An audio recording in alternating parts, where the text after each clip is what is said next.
right, so first off, June 23rd is the big deadline for silica in manufacturing. This is when the law goes into effect, so please reach out if you haven't already so we can ensure your exposure control plan is solid. Also, we have the 2017 e-filed 300A logs due no later than July 1st of this year. It's coming up. If you haven't done so already, submit that info ASAP so you're not late.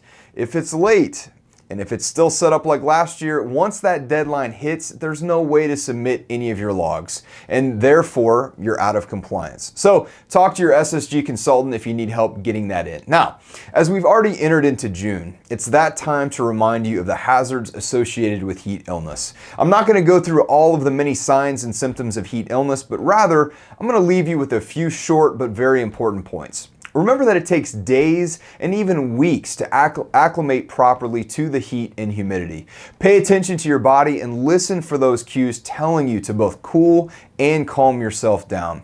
It's during this early season acclimation phase when humidity and heat sporadically spike. So a couple days it's cool and then bam, it's hot and humid. So please reach out and talk to your supervisor if you start to feel fatigued, which leads me to my next and crucially important point. Yes, heat illness, heat stroke, and all heat-related hazards are serious, but there's a hidden enemy within the same category that contributes to a huge number of injuries that are categorized as other types of incidents. This culprit is fatigue. When you're fatigued, your mind starts to wander, your physical reflexes are slower, and so are your mental reflexes.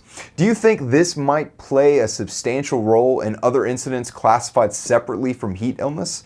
Of course it does. So my challenge to you and your teammates this week is to please listen to your body as it relates to heat illness, but more importantly, when you start to get into that fatigue state, hydrate, get cool, and do whatever you can to get yourself to a safe place. Look, I realize hard work is hard work, and with that comes fatigue, but there are varying degrees of fatigue. That being said, when your mind starts to wander and your reflexes start to slow, you've got to find a way to change your scenario for the better.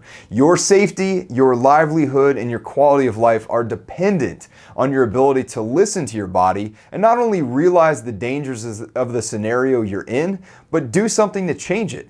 Heat illness and fatigue-related injuries go hand in hand. For Summit Safety Group, I'm Jake Wolfenden, and I may not know you, but I do care about you. Have a great day, and I'll see you next week.